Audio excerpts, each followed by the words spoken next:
first question ko lang, Tony. After, how many years ba to? Waiting. 2022 no? 3 o 4? Mag-4. Magpo-four. Going for. Okay. 2020 kasi ito na December. Shoot. 2020. Ito mga... 21, 22, 23. Mag-4. 3 na. Pero naalala mo, yung first shooting day natin, Joy Nostalgia tayo nag-stay. Yes, XA, Joy Nostalgia. December yun. So, halos December. the Tas same time. MRT agad, yung first is the slapping scene. Yeah. The first sequence. Yeah. Dito kami Ay, nag-stay stay. kasi nag-shooting kami sa LR. Next day na sampalan ka agad. Break the ice agad. Ayun, kakwento na lang dun, Tony. Let's start from there. Yung first scene na, kasi yun yung first time na working kayo together ni Pepe. So, Second. kamusta ito? Second na yun. You're my boss. Pero saglit lang.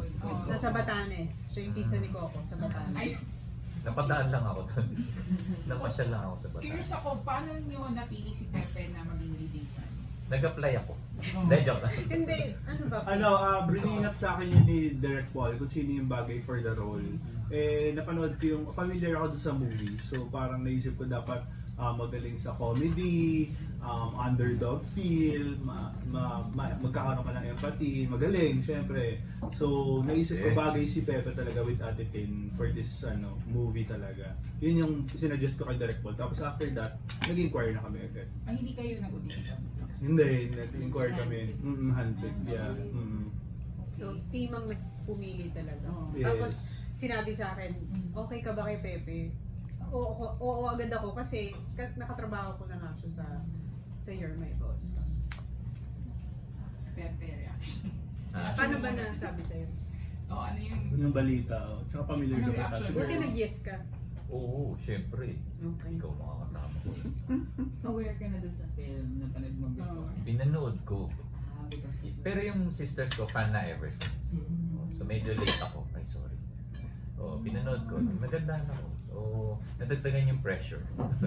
So, ano siya? Combination ng pressure and excitement. Happy pressure. how faithful dun sa original version itong Filipino? Actually, nag-collab kami, especially ni Ate Tony, when it comes to like script writing. She did the draft 1, then binigay niya sa akin, I did the draft 2, tapos nag-back and forth kami with the script. We wanted to be very Suggestion lang yung akin. malapit dun sa Korean. Screen. Like, marami kasing iconic scene yung Korean. Marami siyang iconic scene. So, lahat yon nilagay namin sa Philippine version. Tapos, ginawa namin siyang very now. Kasi siyempre, yung mga language before sa Korean or 2001, hindi mo na siya ginagamit ngayon. Or yung humor dati, mas gagawin na namin humor ngayon, di ba? Mas ngayong generation. Pang millennial and Oo. Gen Z. Pero nandun pa rin yung puso ng Korean film. Yung Oo. core. Yung core, oo. Tapos, nagputol lang kami ng konti kasi dati 2 or 17 minutes yung Oo, full. yun layo Ang haba talaga. niya. Oo. Ngayon pinutol namin to 1 hour 46 minutes. Oo. Curious lang kasi yung iba like sa series, parang nakabantay yung Fans ng yung Korean. yung mismong yung sa licensing, nakabantay dito rin ba ganun? Actually when we finished the last draft, sinabit pa siya sa Korean company yung parang i-check nila kung syempre franchise siya dapat hindi sobrang binago, di ba? Even after the offline edit ng film, after namin mag-shoot in offline edit, pinasa pa rin siya sa Korean company for them to watch it, ganun. Tsaka yun, nilagyan namin ng Filipino culture kasi syempre, yung Korean, iba yung kultura nila doon, iba yung kultura natin dito. Iba yung locations doon, iba yung location dito, parang ganun. Paano nyo po na ginawang relatable yung movie for the Filipino audiences? Relatable, ayun, naglagay kami ng mga Filipino culture talaga para syempre yung mga Pinoy makarelate sila doon parang iba yung sports nila dito ginawa namin arnis, mga ganon. Oo. Kasi fencing yung sa Korea. Oo, mga ganon. Tapos I think yung Korean version, you don't need to change it too much kasi the film itself was timeless. Parang kahit panoorin siya ng after 20 years ago, makaka-relate ka pa rin. Kasi lahat naman tayo nagmamahal na wawasak, diba?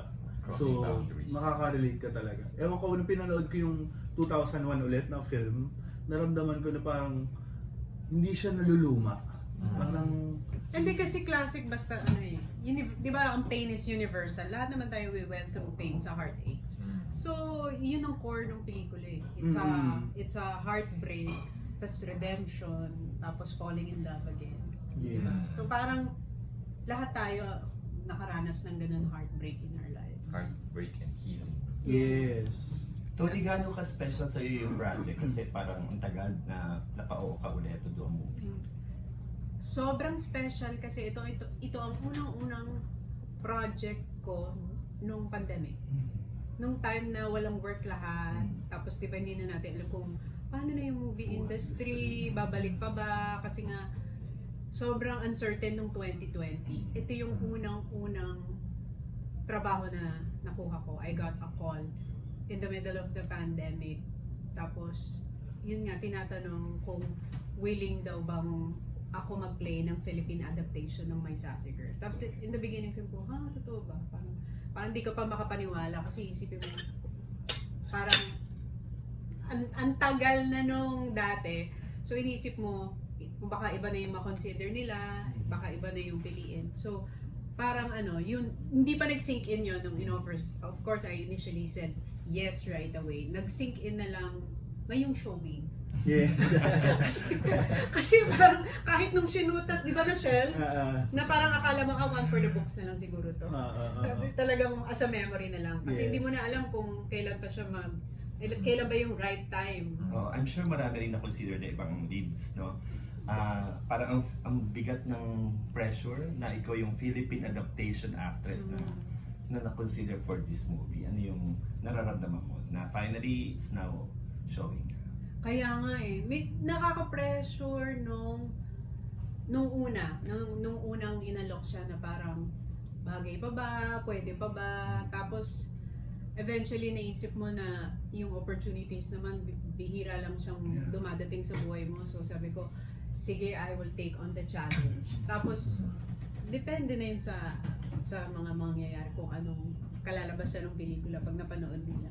Sana magustuhan nila. How was it working with Pepe? First time na leading man mo and si Direk.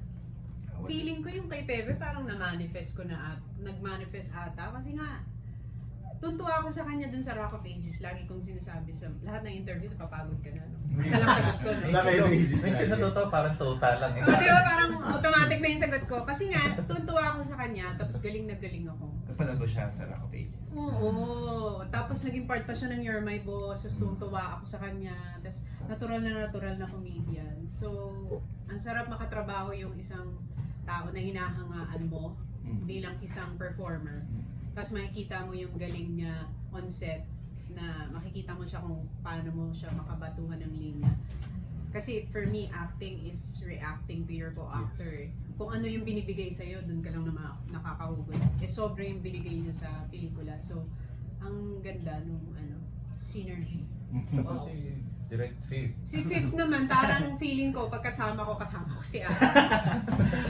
Di ba? Kasi parang feeling ko kapatid ko dito eh. Kasi parang at home, parang family siya sa akin. Yeah. Nakakatawa si Direct. Actually, marami dun sa mga punchline. Punchline talaga ni Ay, grabe. I just have to execute. Di ka ba parang na-intimidate ka, Tony? Siyempre, big star, box office queen, na first leading man ka na dito. Hindi naman po. Oh. Kinakwento ko nga po sa ibang interviews, kailangan ko makipagkwentuhan sa kanya before the first shooting day. Para ma-neutralize yung tension, yung kaba, yung intimidation. I have to get to know her. I have to be friends with her. So, that's what I did. And I think we're friends. Super. Pero yung first scene yun, nagsampal. Break agad yung ice na. Wala na ilangan yun talaga. Alam mo, malakas ako manampal. Naalala ko may leading man ako dati sinampal ko. Pagkasampal ko, hindi na niya ako kinausap. Wala, nagalit. Hindi, kasi Kilala parang ko yan. kailangan niyang Tapos sabi ko, uy, sorry. Pagpag. Oo, sabi ko, sorry, hindi ako marunong ng cinema na sampal. Oo, hindi. May cinema sampal pala. Ako talagang tinodo-todo ko sampal-sampal talaga. Pero ako gusto ko yun. Tinotoo mo. Oh, Dapat nasampal totoo. ba kita ng Natotoo ba yun sa Ako inyo? gusto ko, pinapalakasan ko pa nga yung sa'yo eh. Hindi nga. Gusto ko, kasi gusto ko yung Gusto mukha niyo talaga ako masaktan. nasaktan. Nakakatawa kasi pag todo, di ba? Tapos gagawin mo comedy. Yung maalog talaga yung ulo. Baka nasampal ko nga talaga ng todo si Pepe. Yung sampal mo nga, hindi na sampal, may ganun eh. May push. Hindi sampal, letter T, tampal. Tampal. Kasi tampal may ganun, di ba? Tulad. So Tony, how was it going back to your core as a rom-com genre? Queen. Hindi, ang saya talaga mag-romcom. Kasi as a person, as a viewer, a movie goer, ever since ang pinapanood ko lang romcom, kahit yung mga pelikula noon na mga Tagalog, ang pinapanood ko lang romcom. Yung mga movies dati ni Miss Regine. Kaya nung nakatrabaho ko si Direk Joyce sa The Anothers, tuwang-tuwa ako kasi sabi ko, uy, ikaw yung director ng mga pinapanood ko dati ng mga romcom. Gusto ko talaga romcom. Sa Hollywood films and local, puro romcom gusto kong pinapanood. So ano yung parang expectation mo na lang? Kasi diba, ngayon yung success ng MMFF, nagbalik yung mga tao sa sinihan. Dito kaya, ano yung sa tingin mong mangyayari?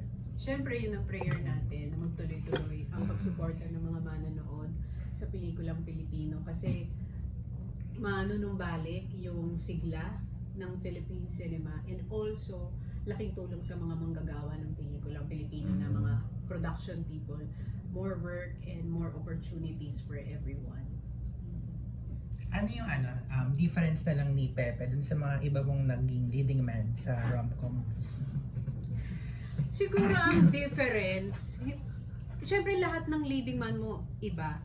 Iba talaga ang relationship nyo, iba yung ano yun. Pero siguro yung difference nung, not Pepe, but yung working relationship namin, mas ano na ako ngayon mas open ako, mas bukas ako sa pakikipagkwentuhan, yung talagang kinakaibigan ko na yung mga kasama ko sa trabaho. Kasi dati talagang parang ano lang ako tahimik lang.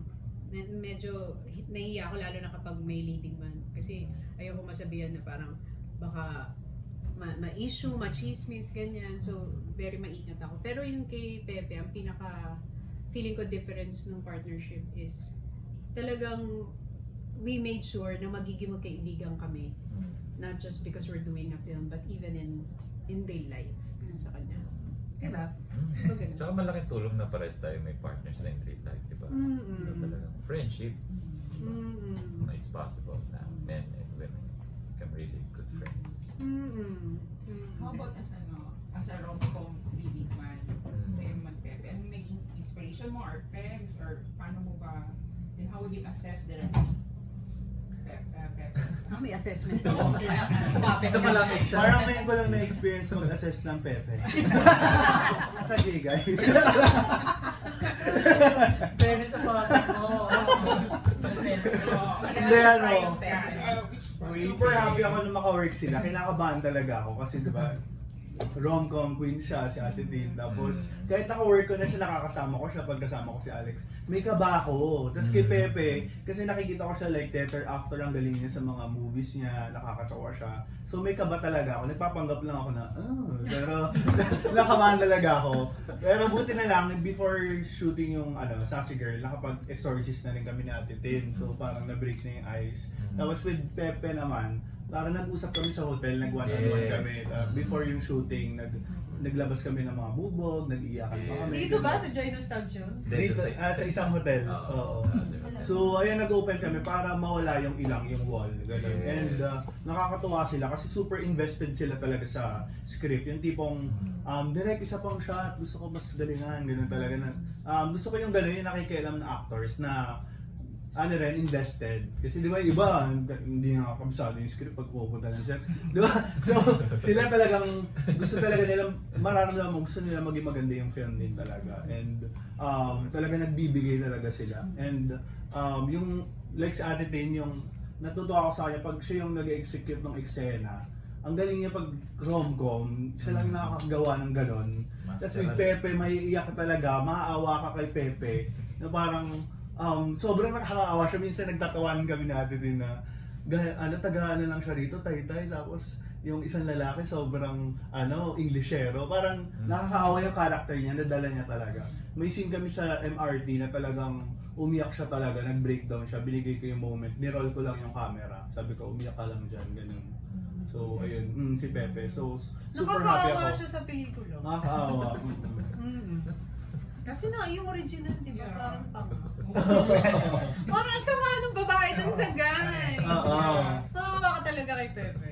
Kasi di ba parang Tony, yung character ng babae, di ba nananakit?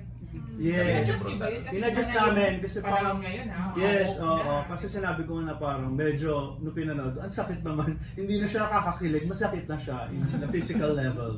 So binawasan naman namin yung mga super sampal na gano'n.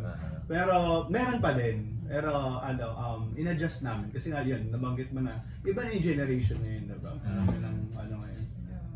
Sensitive. Sensitive, oo. Tony, anong reaction mo dun sa title na Rom-Com Queen?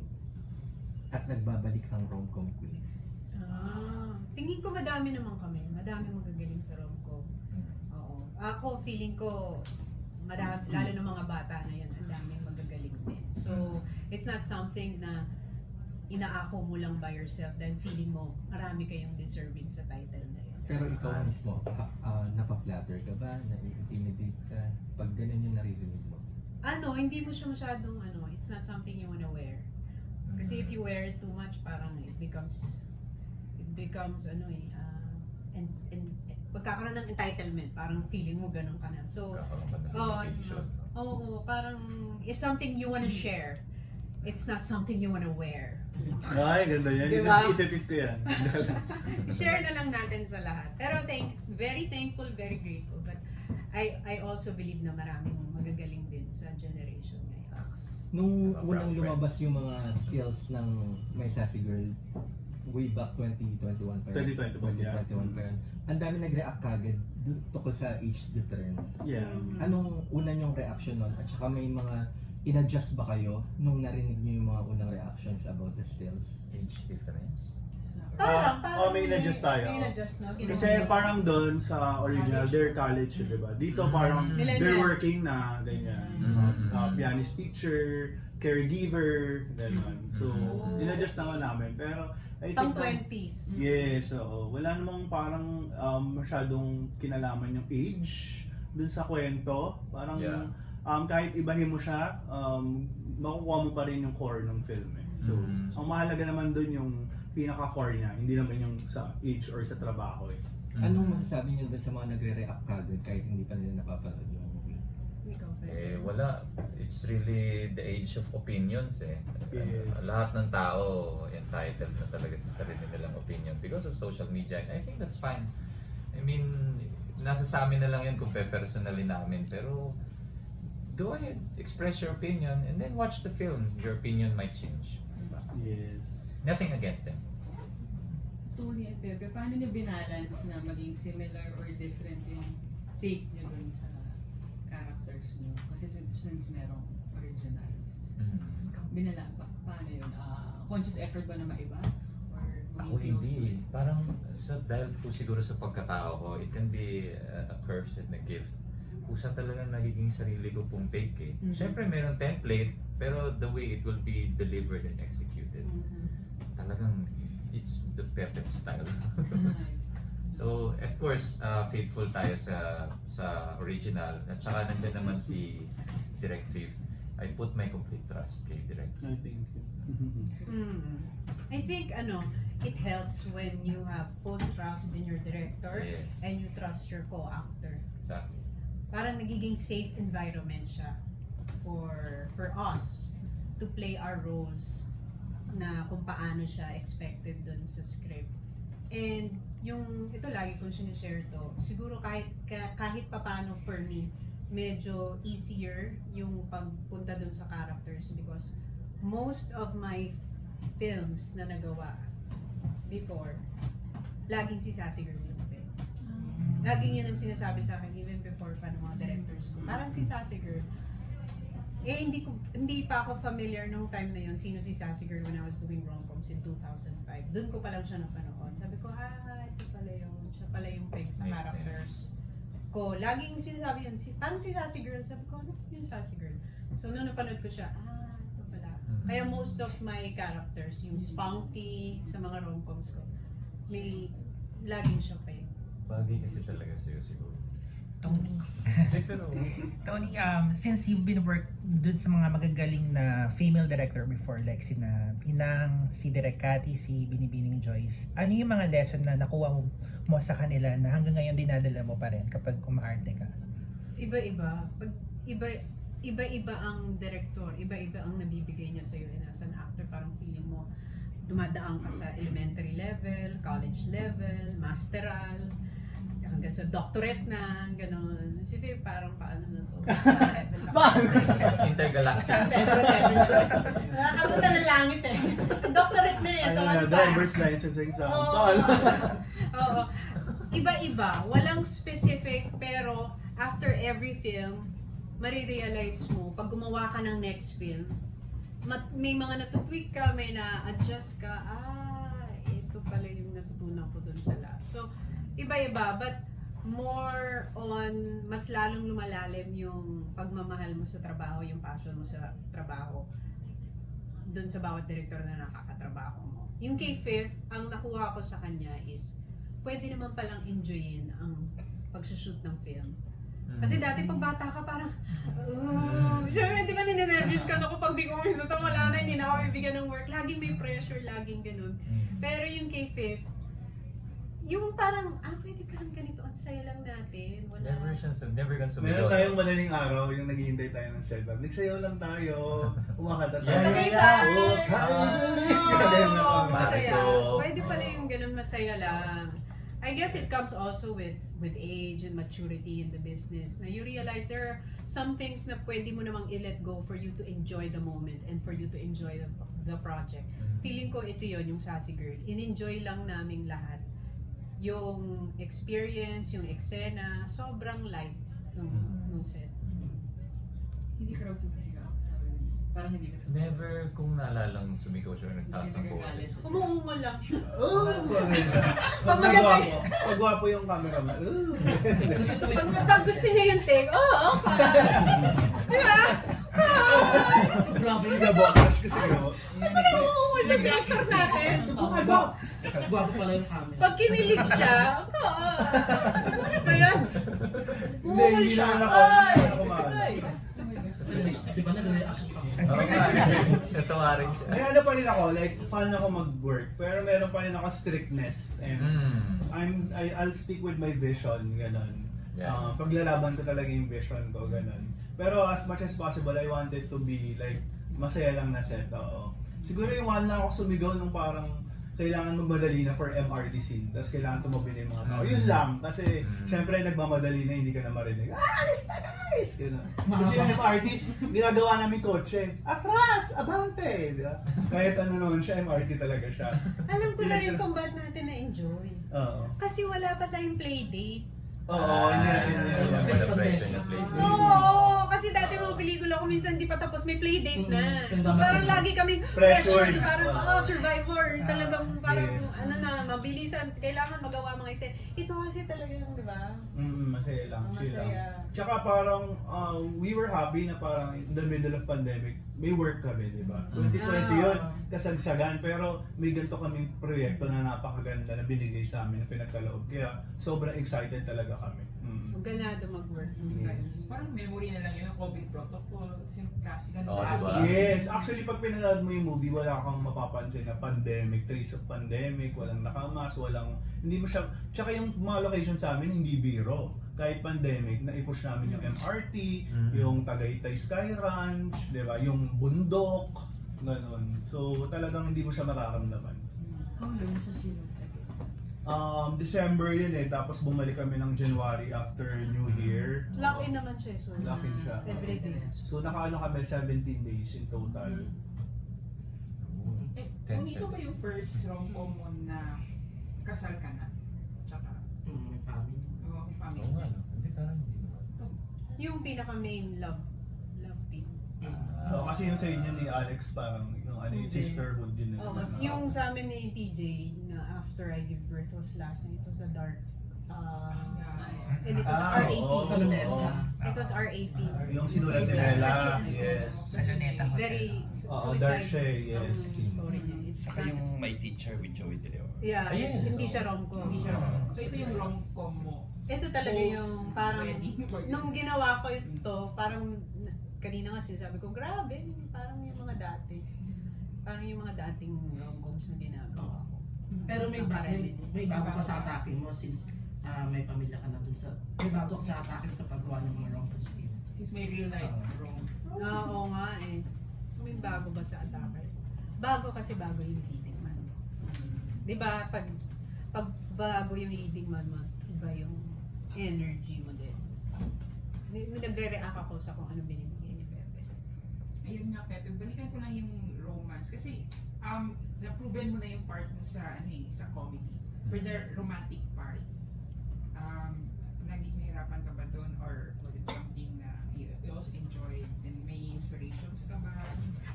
Na-enjoy ko, pero hindi siya kasing dali nung sa comedy.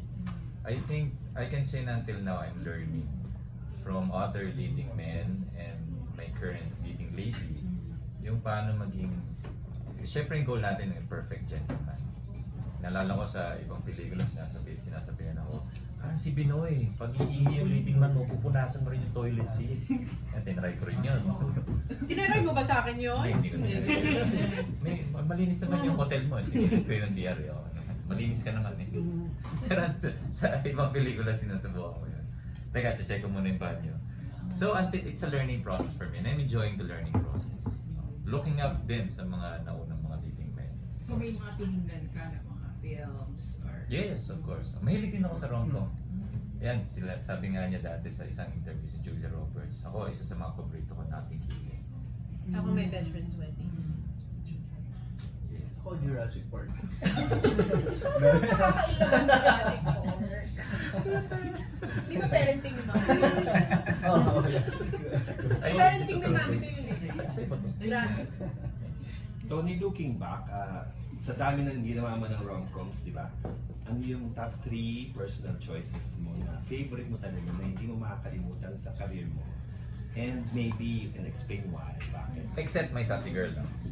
Except my Kasi sassy bago girl. pa lang to eh. Yung mga previous. Okay. To be fair, dun sa mga nagawa ko, hindi ko siya ma-rank. Iba yung special na iba yung special na spasyo niya sa puso ko. May spasyo silang lahat sa puso ko. Parang for me, they all rank in number 1 spot in my heart. Kasi special yung memory, special yung naging leading man, special yung experience, special yung director. Lahat yun number 1 in my heart. Ay, wala siyang hierarchy na ito lang ang pinaka-top, second. Ano. Lahat siya for me, number 1 yung nagawa ko. Kasi ang laki ng natutunan ko, ang laki ng naidagdag noon sa akin as an actress, as a person. So, pantay-pantay, wala akong Lahat mahirap. minahal mo siya. Oo, pare-parehong pagmamahal. To be honest, pag binalikan ko, pare-pareho yung pagmamahal ko dun sa mga proyekto. No. And last na lang, for those na nakapanood na ng original version, what can you say para for them to give this a chance? Ako ma-assure ko sila na nandun pa rin yung core ng Korean film and mas magiging relatable siya dahil nga binigyan namin ng pagka-Pinoy ng generation ngayon, millennial, Gen Z, na atake and ganun pa rin, matatawa sila, masasaktan sila and para sa akin, isa to sa best film ko yet so far as a director and writer na kaya ngayon ako, confident ako mag-gaya, magpa-black screening kasi alam kong matutuwa sila sa pelikula. Yes!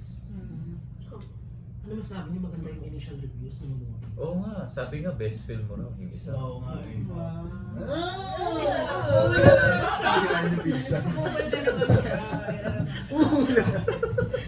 Masarap pakinggan, di ba? Kasi Sarap advance screening. nagpa-advance screening nung last time. Tapos ngayon, meron pa kami mga kanya-kanyang black screening. Yun nga. Kasi proud kayo sa pelikula. So, ayun pa kung black screening ako. SM North, tawagan yan. Tsaka birthday ng daddy ko si Feb 5. Tony at Birthday. Pepe, ano natutunan niyo doon sa character niyo dito sa Sassy? Wow, ito na. Ikaw. Pang beauty queen daw. I believe. Sinabi na natin, yes, we believe. Sinabi na natin ito nung previous interview. Love starts with you. Pag hindi buo yung pagmamahal mo sa sarili mo, magkakaroon ng problema doon sa love na ibabahagi mo sa iba.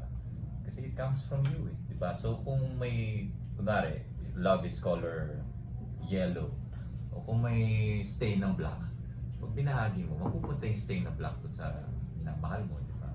So kailangan talaga, self-love is number 1, 0.0. That's what I learned so Mas far. tama ka. Kasi mas madaling magmahal kapag mahal mo na yung sarili mo. Kasi kung Yes. wasak ka, tapos nagmahal ka, wawasakin mo lang din yung isang tao. Tapos kahit pilit ka niyang buuin, mawawasak ka lang unti-unti while trying to mend someone's heart from being broken.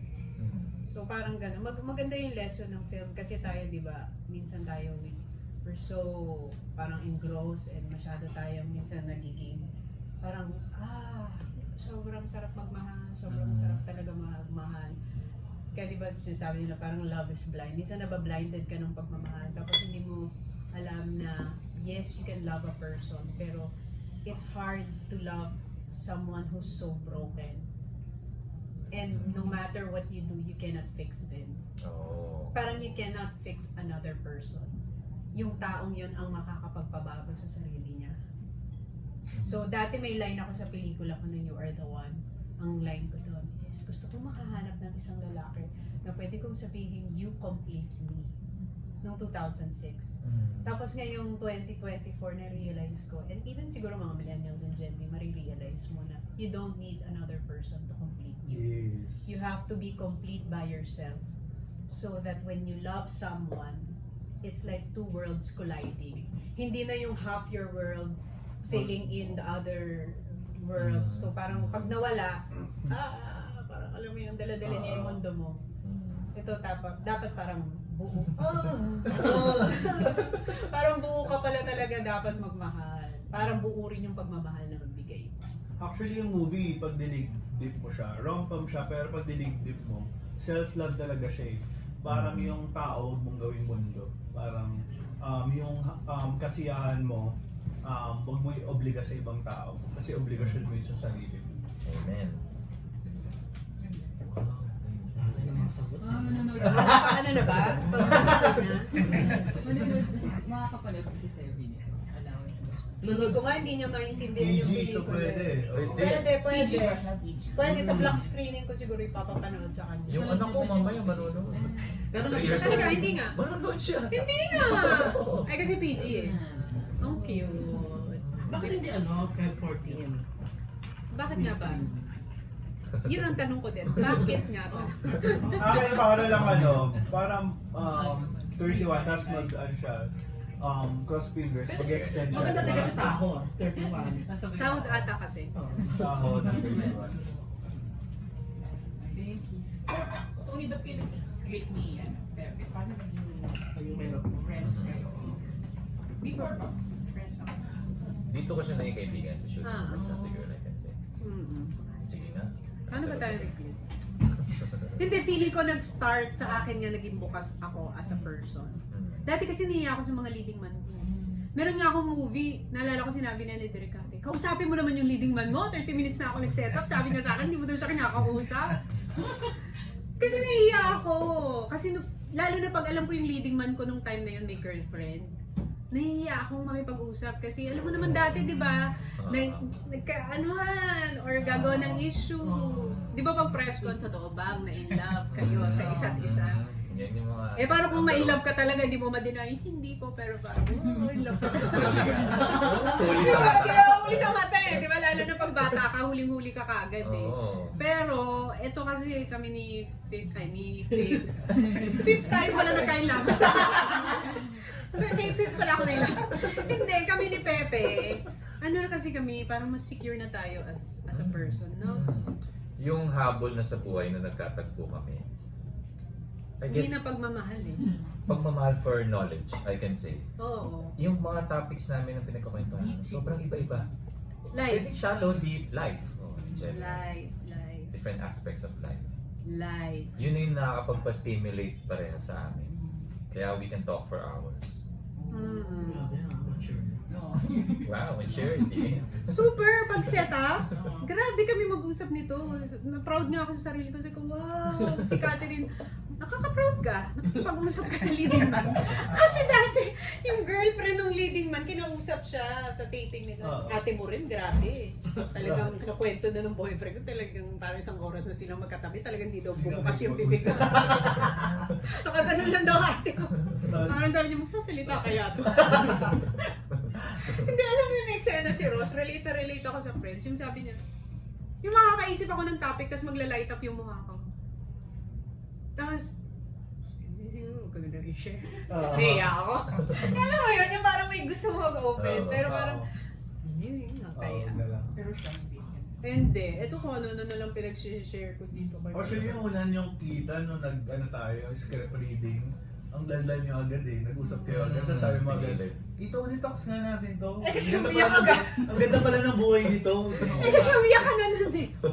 Naiyak ka na. Tapos sabi pa niya, Barman to, may makeup lang tayo. Iyak na ako sa'yo. Oo, ano tayo? Ano mga tinatanong ko sa'yo nun? Kasi umalis siya sa showbiz. Ewan ko, parang nakakaplos yung puso ko ng mga spiritual talk namin eh. Kasi tinanong ko ba't siya umalis sa showbiz? Well, yeah. Kababalik mo lang ba nung time na yun, noong 2020? Hindi naman, 2018 ako bumalik. Yun. Kaya ka na-try sa Tony Talks. Mas sensitive lang din siguro talaga ako. Right, with the right topic.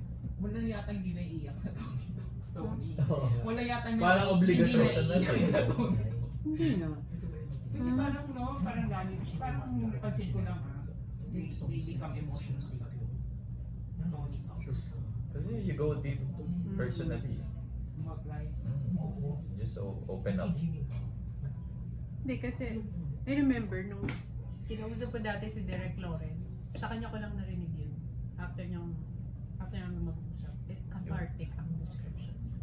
I-research ko pa. It's cathartic daw yung experience na balikan mo yung nangyari in the past. And then you can talk about it now. Tapos while talking about it, nagpaproseso sa'yo yung paano mo siya nalampasan, ano nga ba yung nangyari, no? Tapos parang marirealize mo, grabe, dati pala ganun yung nangyari. Yung realizations, dami yung nangyari. Yes. Hindi, kasi grabe naman to. Ako nga naiyak na eh. Kasi sabi ko, ano ba yan? Ano kaya ano ba itong director natin? Parang talagang grabe na yung pinagdaanan niya sa person. Malalagas na yung buhok. Hindi kasi si Alex lagi ko Kinikwento sa kanya. Lagi kasi kami magkausap. Kasi di ba yung kwarto namin ni Alex, connecting room sa Taytay. Alam mo naman si Catherine, ang gossip sa kanya ay public service. So, pag may nalaman siya, share siya agad. Share siya, alam mo ba, ganito si Faith. Ganyan siya. Kaya huwag kang kay Faith, ano yan. Lagi siya. Ito si Faith, kinausap ko, ganyan. Ganito si Faith, huwag kang dyan. Ganito nangyari dyan. Di ba na-exorcist? Lagi pa ako pinapaiyak niya ni Alex. Like, gusto niya ako paiyakan like, sino kasama mo ng Pasko? Minsan, dumalo kami sa libing. Hindi ko pala yung patay, tapos umiyak ako dun sa libing. Kasi tinanong ako ang buhay ko. Kasi iyak na ako, tumatawa ako. Si Alex ganyan. Grabe yun. Minsan alam mo hanggang to this day, tatawag yun sa akin. Mag-iyakan tayo. Sabi ko, ba't tayo mag-iyakan? Pag-usapan natin yung mga dati-dati. Alam mo, nagkasala ko dati. Sabi ko, Catherine, yung ginagawa ko sa bahay. Sige, mamaya. Pag wala ka nang ginagawa mo sa akin, iyakan tayo. Okay. Gusto niya mag-iyakan kami. Release para sa akin. So, mahilig siya ng gano'n, iyakan blues. Iyak ako sa Sino namatay? Si Yung Catherine kasama. lola yata ni Mikey yan. Nakasama mo si Catherine. Kasama ko si Catherine. Tapos naiyak ka doon. Sinatanong niya ako. Siya yung naiyak dun sa patay. Akala nila naiyak lang. Close kayo na patay. Thank you. Thank you. Pupunta ka kay mamaya. Sana na-enjoy nyo. We're so excited. Yeah. Ano enjoy? Yung pelikula kayo. Picture muna guys, picture kayo tatlo. Ha? To do another round. Let's Ano yun? picture. Pag may nag-offer pa sa atin, tignan natin. Game Tony, smile. So, mag-4 na siya na text ko. Smile. Sa akin po, sa akin. Thank you. Here din po. Dito naman Thank po. you. Dito sa akin. Okay, 1, 2. Basta yung view na to mamaya. Thank you. Dito naman po. Nanginginig yun ni Tito. Pag puyat yata, ganun eh. Hawakan ko lang. Ay, oo nga, nung may ganito. Sige, tanggalin.